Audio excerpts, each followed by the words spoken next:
जय हिंद साथियों। आज की क्लास है हमारी ये जियोग्राफी पर बेस्ड रहेगी। जो गौरव कुमार सर की बुक आई है जीके जीएस के लिए, उस पर आधारित हम यह श्रृंखला चला रहे हैं जीके जीएस के लिए। तो सबसे पहले हम भूगोल विषय देख रहे हैं। इससे पहले भूगोल विषय के अंतर्गत हम हिमालय भी देख चुके हैं। हिमालय के बाद हमने जो उत्तर भारत का विशाल मैदान है, इसमें जो जलोढ़ है उसके मैदान जो बने हुए बांगर और खादर के, जैसे हमने देखा था भाबर, तराई, बांगर, खादर और डेल्टा।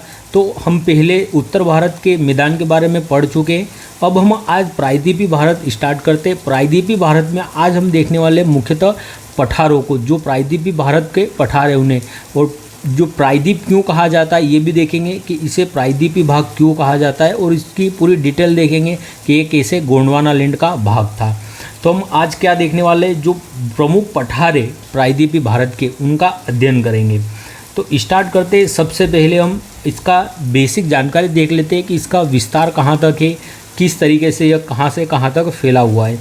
प्रायद्वीपीय पठार की बात करें तो तीनों ओर से जल से घिरे होने के कारण इसे प्रायद्वीप कहा जाता है।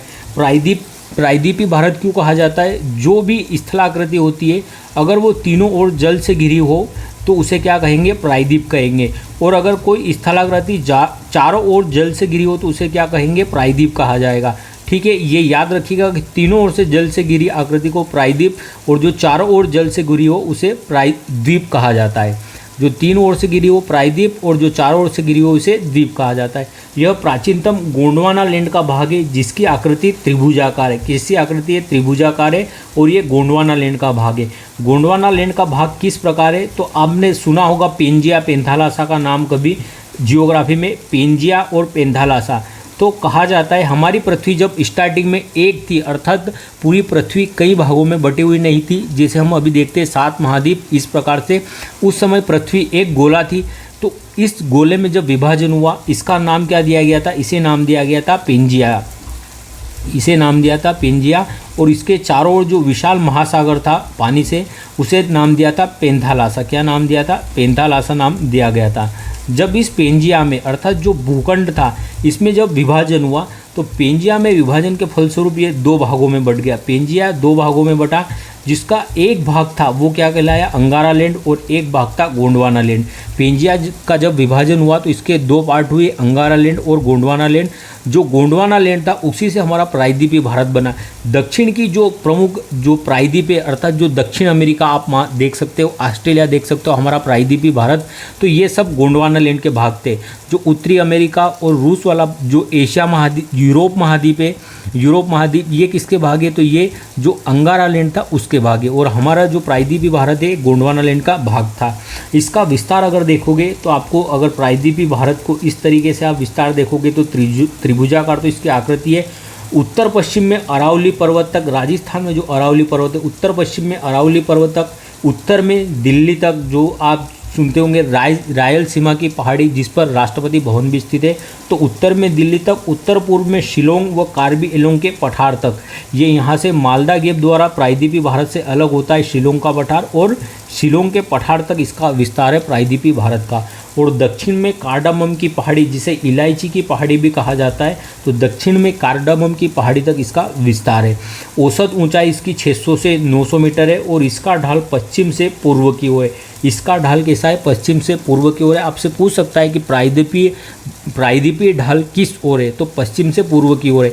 और ऐसा हमें किस तरीके से पता चलता है कि पश्चिम से पूर्व की ओर है, तो जो अधिकांश बड़ी नदियाँ प्रवाहित होती है ये पश्चिम से पूर्व की ओर ही प्रवाहित होती है। जैसे हम कृष्णा नदी को देख ले, गोदावरी नदी को, कावेरी नदी को, तो ये सभी नदियाँ पश्चिम से पूर्व की ओर प्रवाहित होती है। लेकिन 2 नदियाँ इसका अपवाद है।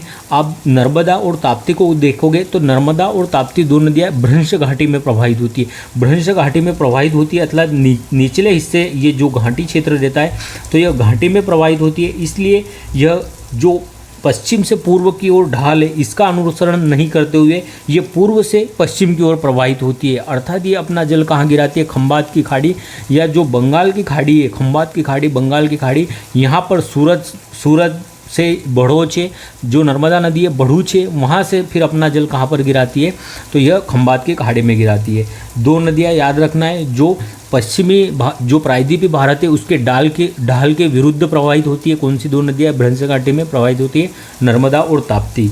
आगे हम देखते हैं प्रायद्वीपीय नदियाँ पश्चिम से पूर्व की ओर बहती है। प्रायद्वीपीय नदियाँ पश्चिम से पूर्व की ओर बहती है, लेकिन नर्मदा और तापी नदियाँ इसका अपवाद है, जो पूर्व से पश्चिम की ओर बहती है।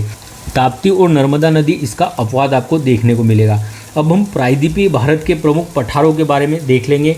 आप मोटा मोटा मान लीजिए ये आपका क्या है, भारत का मैप है। आप मान सकते हैं, ये इतना अच्छा तो नहीं है, लेकिन हाँ मानना तो पड़ेगा आपको अगर क्लास देखना है तो मान लीजिए ये आपका भारत है।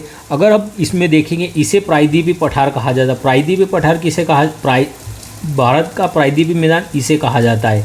ठीक है, ये त्रिभुजाकार आकृति में है और इसे प्रायद्वीपीय भारत कहा जाता है और इसका निर्माण गोंडवाना लैंड से हुआ है। अब इसमें जो प्रमुख पठार है उनको देख लेते हैं हम। प्रायद्वीपीय भारत में जो प्रमुख पठार है, आप सबसे पहले देखोगे तो आपको मालवा का पठार देखने को मिलेगा। कौन सा पठार, मालवा का पठार। मालवा के पठार के बाद आप देखोगे बुंदेलखंड का पठार। कौन सा, बुंदेलखंड का पठार देखने को मिलेगा आपको, बुंदेलखंड का पठार। इसके बाद अगर आप देखोगे तो आपको दंडकारण्य का पठार देखने को मिलेगा। कौन सा, दंडकारण्य का पठार। इसके बाद अगर आप देखोगे तो छोटा नागपुर का पठार देखने को मिलेगा। कौन सा, छोटा नागपुर का पठार, जिसे भारत का खनिजों का हृदय स्थल भी कहा जाता है, या जिसे भारत का रूढ़ क्षेत्र के नाम से भी जानते हैं हम, छोटा नागपुर के पठार को। इसके बाद अगर आप यहाँ देखोगे नीचे तेलंगाना आंध्र प्रदेश में, तो आपको रायलसीमा का पठार और आंध्र का पठार दिखेंगे। यहाँ पर आपको कर्नाटक का पठार दिखेगा, जिसके पश्चिमी भाग को मलनाड भी कहा जाता है, तो कर्नाटक का पठार। यहाँ पर आपको दक्कन ट्रेप का पठार मिलेगा, दक्कन का पठार मिलेगा आपको महाराष्ट्र वाले क्षेत्र में। तो इस प्रकार ये प्रमुख पठार है, इनकी विशेषताएं देख लेते हैं हम। अगर आप देखोगे तो यहाँ इन सबकी अवस्थिति है, मालवा का पठार, बुंदेलखंड का पठार, बघेलखंड का पठार, शिलोंग का पठार, छोटा नागपुर का पठार, दंडकारण्य का पठार, तेलंगाना का पठार, कर्नाटक का पठार, दक्कन का पठार, मालवा का पठार। सबसे पहले हम इनकी विशेषताएं देखते हैं। मालवा का पठार, मालवा के पठार का निर्माण किससे हुआ है, तो अगर आप देखोगे तो बेसाल्ट चट्टानें, जो बेसाल्ट चट्टानें होती है, इससे मालवा के जो पठार है इसका निर्माण हुआ है। ये बेसाल्ट चट्टानें कहाँ से आई है, तो जब पृथ्वी से लावा निकलता है, जब पृथ्वी से लावा निकलता है अंदर से, तो बाहर आके जब ठंडा हो जाता है और उसके जमने से, उसके ठंडे होने से जो चट्टानों का निर्माण होता है उन्हें बेसाल्ट चट्टान कहते हैं। और जब इन बेसाल्ट चट्टानों का अपर्दन होता है, या आप कह सकते हैं जब ये बेसाल्ट की चट्टानें टूटती है, बिखरती है, तो इनसे काली मिट्टी का निर्माण होता है। किस मिट्टी का निर्माण होता है, काली मिट्टी का निर्माण होता है।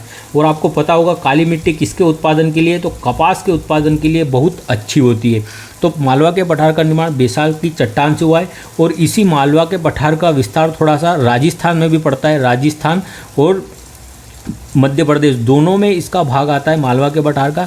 तो इसे राजस्थान में हाड़ौती का पठार कहा जाता है। क्या कहा जाता है, इसे राजस्थान में हाड़ौती के पठार के नाम से हम जानते हैं। इसके बाद हम देख लेते हैं बुंदेलखंड का पठार। बुंदेलखंड के पठार का निर्माण, जो नीस की चट्टानें, ग्रेनाइट और नीस की चट्टानें हमारी, उनसे इसका निर्माण हुआ है बुंदेलखंड का। और बुंदेलखंड की अगर सबसे ऊंची चोटी की बात करेंगे तो सिद्ध बाबा की चोटी, जो मध्य प्रदेश में आती है, सिद्ध बाबा की चोटी, यह बुंदेलखंड क्षेत्र की सबसे ऊंची चोटी है। और ये पिछड़े क्षेत्रों में माना जाता है, क्योंकि यहाँ पर सूखा प्रभावित क्षेत्र है, अर्थात यहाँ कम बारिश होती है और ये सूखा प्रभावित क्षेत्र है, इसलिए इसे एक पिछड़ा क्षेत्र भी मानते हैं बुंदेलखंड को। और बुंदेलखंडी ऐसे मुझे बहुत अच्छी लगती है भाषा, बोलना तो नहीं आती, लेकिन बुंदेलखंडी अगर कोई बोलता है तो काफ़ी मज़ा आता है। और मालवा के बारे में कहा जाता है कि मालवा का क्या फेमस है, तो मालवा की दाल बाटी फेमस है। यहाँ पर चलता है कि दाल बाटी चूरमा, जो खाए वो सुरमा। तो मालवा क्या प्रसिद्ध है, दाल बाटी। आपकी बुंदेलखंड की बोली बहुत अच्छी लगती है। इसके बाद हम देखते हैं बघेलखंड। बघेलखंड वाला क्षेत्र, इसका विस्तार भी मध्य प्रदेश और कुछ हमें उत्तर प्रदेश में देखने को मिलेगा बघेलखंड का विस्तार। तो बघेलखंड में भी हमें लाल पीली मिट्टी, यहाँ पर मिश्रित प्रकार की मिट्टी देखने को मिलेगी बघेलखंड के पठार में। इसके बाद हम देखते हैं छोटा नागपुर का पठार। अगर छोटा नागपुर के पठार को देखेंगे तो अभी हमने बात की कि इसे भारत का रूर प्रदेश भी कहा जाता है। क्या कहा जाता है, इसे भारत का रूर प्रदेश भी कहा जाता है, इसे छोटा नागपुर के पठार को। इसके अतिरिक्त इसे खनिज का हृदय स्थल भी कहा जाता है, छोटा नागपुर के पठार को। यहाँ पर ये अपने कोयला उत्पादन के लिए भी प्रसिद्ध है। यहाँ के पठार से एक महत्वपूर्ण नदी प्रवाहित होती है, जिसे दामोदर नदी कहा जाता है। क्या, दामोदर नदी कहा जाता है। और ये अपने कोयला क्षेत्र के लिए प्रसिद्ध है, अर्थात इसकी जो दामोदर नदी घाटी है यह कोयला उत्पादन के लिए प्रसिद्ध है। और छोटा नागपुर के पठार का मुख्यतः विस्तार आपको कहाँ मिलेगा, तो जो झारखंड राज्य है यहाँ पर आपको छोटा नागपुर के पठार का अधिकतम विस्तार दिखेगा। और इसकी एक सर्वोत्तम चोटी या सबसे ऊंची चोटी कौन है, तो जो पारसनाथ की चोटी है, जो पारसनाथ की चोटी है ये इसकी सबसे ऊंची चोटी है छोटा नागपुर के पठार की, आपको याद रखना है। और इसी पारसनाथ चोटी पर एक शिखर है सम्मेद शिखर, कौन सा, सम्मेद शिखर। यहाँ पर जैनियों के प्रसिद्ध तीर्थ स्थल है, यहाँ पर पवित्र स्थल है जैनियों के सम्मेद शिखर पर। ये विवाद में भी रहा था 1-1.5 साल पहले लगभग, यहाँ पर इसे पर्यटन के लिए क्षेत्र घोषित कर दिया था, तब आपको शायद याद होगा। इसके बाद हम देखते हैं दंडकारण्य का पठार। दंडकारण्य का पठार भी हमें लगभग उड़ीसा, आप उड़ीसा में विस्तार देख सकते हैं, इसका छत्तीसगढ़ में विस्तार मिलेगा, महाराष्ट्र में विस्तार मिलेगा और तेलंगाना में दंडकारण्य के पठार का। यह भी अपने खनिज क्षेत्र के लिए प्रसिद्ध है। और इस क्षेत्र से एक नदी प्रवाहित होती है जिसे हम इंद्रावती के नाम से जानते हैं। किसे, इंद्रावती के नाम से जानते हैं, जो छोटा नागपुर के पठार और दंडकारण्य के पठार से होते प्रवाहित होती है इंद्रावती नदी। और ये एक जलप्रपात का निर्माण करती है जिसका नाम है चित्रकूट जलप्रपात। कौन सा जलप्रपात है, चित्रकूट जलप्रपात। इसे चित्रकूट जलप्रपात को भारत का नियाग्रा भी कहा जाता है। इसके बाद तेलंगाना के पठार को आप देखेंगे तो इसका ही जो उत्तरी भाग है इसे रायलसीमा के नाम से जानते हैं, और इसका जो दक्षिणी भाग है उसे आंध्र के पठार के नाम से जाना जाता है। और यहाँ पर हम देखते हैं कि हमें आंध्र प्रदेश और तेलंगाना वाला जो क्षेत्र है यहाँ पर हमें धारवाड़ क्रम की चट्टानें मिलती है। और धारवाड़, आंध्र प्रदेश का एक धारवाड़ जिला है, उसी के नाम पर इनका धारवाड़ क्रम की चट्टानें रखा गया है, धारवाड़ क्रम की चट्टानें। इसके बाद हम देखते हैं कर्नाटक का पठार। कर्नाटक का पठार अपने खनिज संसाधनों के लिए भी प्रसिद्ध है। यहाँ पर धारवाड़ क्रम की चट्टानें पाई जाती है। कौन सी, धारवाड़ क्रम की चट्टानें पाई जाती है। और धारवाड़ क्रम में आपने सुना होगा कि ये सबसे खनिज में सबसे संपन्न, सर्वाधिक आर्थिक रूप से संपन्न चट्टानें कौन सी होती है, तो यह धारवाड़ क्रम की होती है। और हमें कर्नाटक का जो क्षेत्र है यहाँ पर धारवाड़ क्रम की चट्टानें मिलती है। और आपने कर्नाटक के पठार में ही 2 प्रमुख चोटियों का नाम सुना होगा, या 2 प्रमुख स्थान है यहाँ पर। उन स्थानों के नाम है कुंद्रेमुख। क्या है, कुंद्रेमुख। कुंद्रेमुख और एक और प्रसिद्ध स्थान है बाबा बुदान, बाबा बुदान की पहाड़ी। ये 2 स्थान है, बाबा बुदान की पहाड़ी और कुंद्रेमुख। तो ये किसके, लौह अयस्क के लिए बहुत प्रसिद्ध है, लौह अयस्क के लिए बहुत प्रसिद्ध है। और मुलानगिरी इसकी सर्वोच्च चोटी है कर्नाटक के पठार की। इसके अतिरिक्त आप दक्कन का पठार देखोगे तो दक्कन का पठार, इसी में दक्कन ट्रेप की चट्टानें आती है। जैसे मालवा के पठार का निर्माण हुआ बेसाल्ट के चट्टानों से, ऐसे ही दक्कन ट्रेप का निर्माण होता है। ट्रेप इसे क्यों कहा जाता है, तो एक के ऊपर एक परत इस प्रकार से मैग्मा की जमती गई जिससे एक ट्रेप का निर्माण हो गया। तो इसका विस्तार मुख्यतः हम महाराष्ट्र वाले क्षेत्र में मानते हैं। और इसका निर्माण भी ज्वालामुखी उद्भेदन से हुआ है, चूँकि तो यहाँ पर भी बेसाल्ट चट्टानें पाई जाती है। और बेसाल्ट चट्टानों के कारण ही यहाँ पर भी काली मिट्टी का विस्तार है। तो हमने मोटा मोटा देख लिया, जैसे बुंदेलखंड यहाँ पर ग्रेनाइट और नीस की चट्टानें हैं, तो यहाँ पर लाल मिट्टी पाई जाती है। उत्तर भारत में तो आपको पता है ओब्वियसली नदियों के द्वारा उत्तर भारत का मैदान का निर्माण हुआ है, तो वहाँ पर हमें जलोढ़ मिट्टी प्राप्त होगी। इस प्रकार तेलंगाना और जो कर्नाटक का क्षेत्र है इसमें हमें धारवाड़ क्रम की चट्टानें मिल रही है। तो यहाँ पर हमें थोड़ी लाल अथवा लेटेराइट मिट्टी भी मिल सकती है।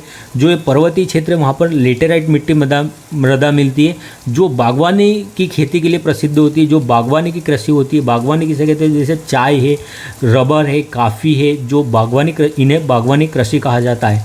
तो बागवानी की कृषि हमें यहाँ दिखाई देती है कर्नाटक वाले क्षेत्र में। जैसे कॉफ़ी का उत्पादन होता है कर्नाटक से, केरल से हमें चाय का उत्पादन होता है, मसालों का उत्पादन होता है, तो इन्हें बागवानी कृषि कहा जाता है। तो इनके बारे में हमने अब ये डिटेल से कुछ देखा। आपको मैं जितना एक्सप्लेन कर सकता हूँ मेरी तरफ से, जितना अच्छा मैं आपको कंटेंट दे सकता हूँ इतना अच्छा देने का प्रयास किया है मैंने।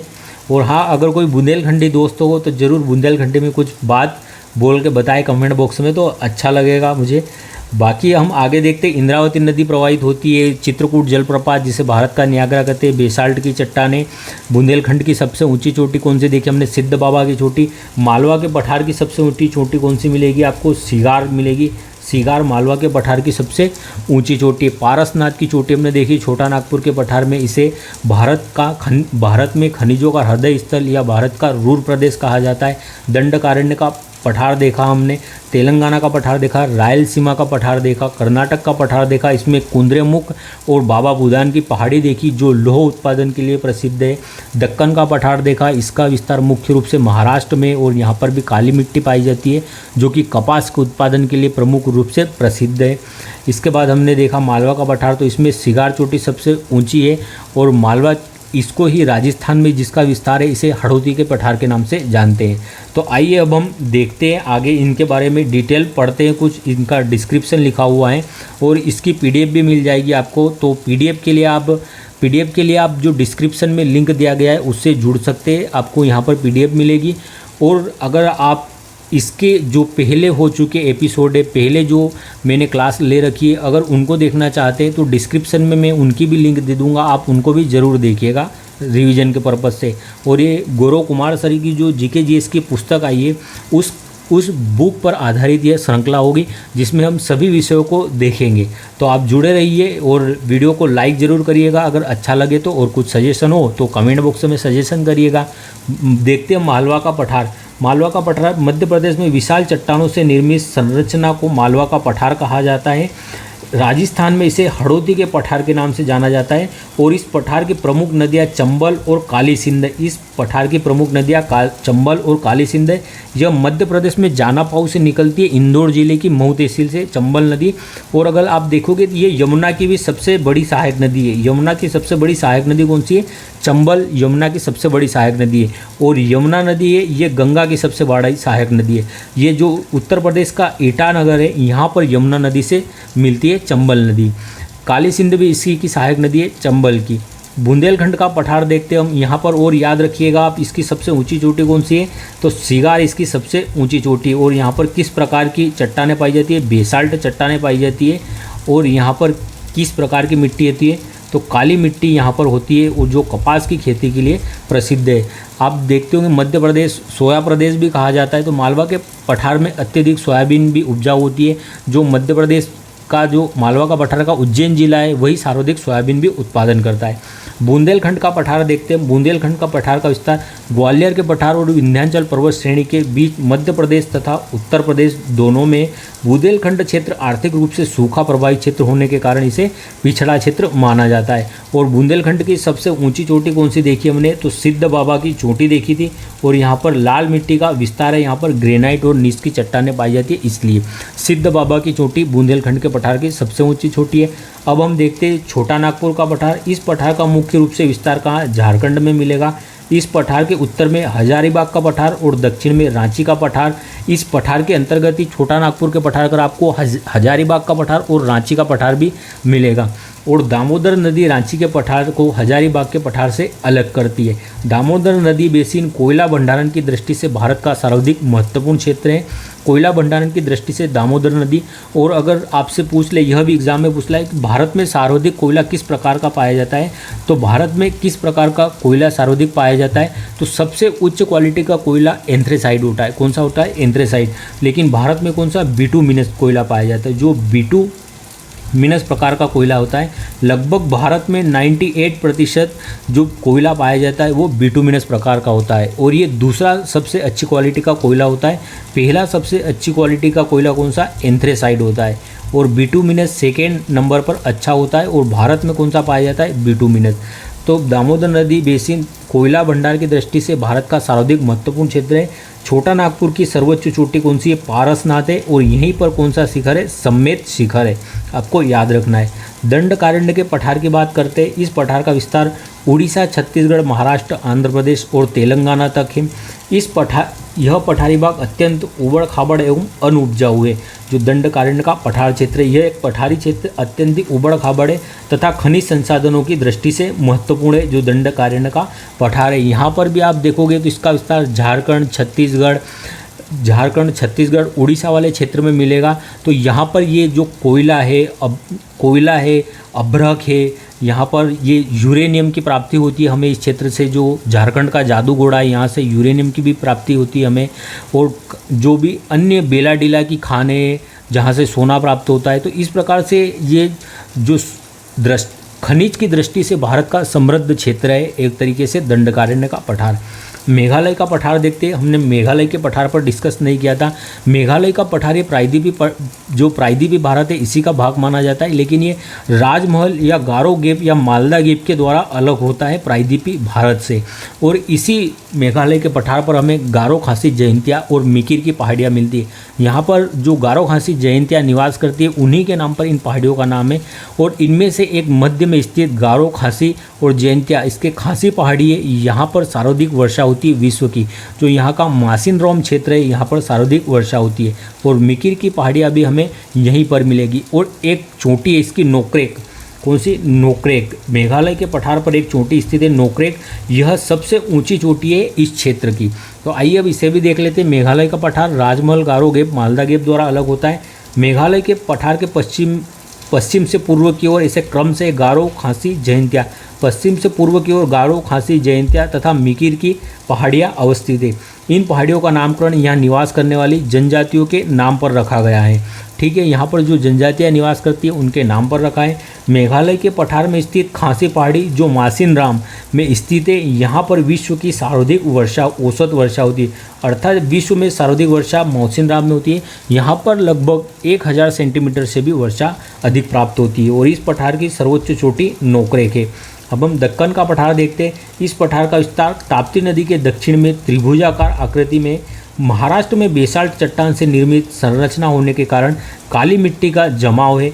इस पठार के पूर्वी भाग को विदर्भ कहा जाता है। इस पठार की महत्वपूर्ण नदी गोदावरी नदी है। इसका भी जो पश्चिमी घाट से लगा हुआ भाग है, जो दक्कन का पठार है, इसके पश्चिमी घाट से लगे हुए भाग को विदर्भ कहा जाता है। और विदर्भ आपने देखा होगा कि ये भी एक सूखा प्रभावित क्षेत्र है। और जो महाराष्ट्र में किसान है, सर्वाधिक विदर्भ क्षेत्र में ही किसानों की आत्महत्या की भी घटना हमें देखने को मिलती है, क्योंकि ये एक वृष्टि छाया क्षेत्र के अंतर्गत आता है, इसलिए यहाँ वर्षा कम होती है। आप जानते होंगे वृष्टि छाया क्षेत्र के बारे में, नहीं तो हम आगे पढ़ेंगे जब पश्चिमी घाट पढ़ेंगे वृष्टि छाया क्षेत्र को। ठीक है, वृष्टि छाया क्षेत्र के बारे में आपने सुना होगा, जहाँ पर कम वर्षा होती है और उसका रीजन भी होता है। इस पठार में आप यहाँ पर ये महत्वपूर्ण पहाड़ियाँ है, सतमाला, अजंता, बालाघाट और हरिश्चंद्र। ये मोस्ट इंपॉर्टेंट है कि सतमाला, अजंता, बालाघाट और हरिश्चंद्र की पहाड़ियाँ किस स्टेट में, तो ये महाराष्ट्र में इनका विस्तार है। ठीक है, ये याद रखिएगा। अब हम कर्नाटक का पठार देख लेते हैं। कर्नाटक के पठारी क्षेत्र में पश्चिमी घाट से संलग्न पर्वतीय एवं पठारी क्षेत्र को मलनाड कहा जाता है। जो पश्चिमी घाट से सटा हुआ क्षेत्र है कर्नाटक के पठार का, उसे मलनाड कहा जाता है। और इस पठार में बाबा बुदान तथा कुंद्रेमुख पर्वतीय क्षेत्र है। 2 चोटियाँ हैं, बाबा बुदान की और कुंद्रेमुख। ये पठार कृष्णा, कावेरी, तुंगभद्रा, शरावती व भीमा नदियों का प्रवाह क्षेत्र है, अर्थात इस क्षेत्र से होकर ये नदियाँ प्रवाहित होती है। और जो बाबा बुदान और कुंद्रेमुख की चोटी है, ये दोनों यहाँ पर लौह अयस्क उत्पादन के लिए प्रसिद्ध है। आगे हम देखते हैं आंध्र का पठार। आंध्र प्रदेश का पठार रायलसीमा पठार और तेलंगाना के पठार से मिलकर बना है। इसे ही एक रूप से आंध्र का पठार कहते हैं। इसके अंतर्गत ही रायलसीमा का पठार और तेलंगाना का पठार शामिल हो जाता है। इन पठारों के मध्य से कृष्णा नदी प्रवाहित होती है। रायलसीमा पठार पर आपको महत्वपूर्ण ये पहाड़ियाँ भी याद करना है, वेलीकोंडा, पालकोंडा और नल्लामलाई। वेलीकोंडा, पालकोंडा और नल्लामलाई, ये पहाड़ियाँ कहाँ पर मिलती है? आंध्र प्रदेश में मिलती है हमें वेलीकोंडा, पालकोंडा और नल्लामलाई की पहाड़ियाँ। ये आपको याद रखना इम्पोर्टेंट है। इसी पठार क्षेत्र में कृष्णा एवं गोदावरी नदी बेसिन के मध्य कोल्लेरू झील स्थित है। यह भी याद रखना है, कोल्लेरू झील किन 2 नदियों के बेसिन के मध्य स्थित है या किन 2 नदियों के डेल्टा के मध्य स्थित है? तो जो कृष्णा नदी हमारी और गोदावरी नदी है, इन दोनों के मध्य कोल्लेरू झील स्थित है। तो ये हमने पठारों के बारे में इंपॉर्टेंट जानकारी देख ली। तो प्रायद्वीपीय भारत हमने स्टार्ट किया था। प्रायद्वीपीय भारत कैसी आकृति में? यह त्रिभुजाकार आकृति में। इसका निर्माण गोंडवाना लैंड से हुआ है, अर्थात ये गोंडवाना लैंड का भाग है। और यहाँ पर महत्वपूर्ण पठार है जहाँ पर हमें बेसाल्ट की चट्टानें भी मिलती है। यहाँ पर हमें धारवाड़ क्रम की चट्टानें मिलती है। प्रायद्वीपीय भारत में हमें कुड़प्पा क्रम की चट्टानें मिलती है। वहीं हमने यहाँ पर देखा कि जो कि ग्रेनाइट और नीस की चट्टानें, उससे बुंदेलखंड में लाल मिट्टी का निर्माण हुआ है। इसी क्षेत्र में हमें लेटेराइट मिट्टी भी मिलती है।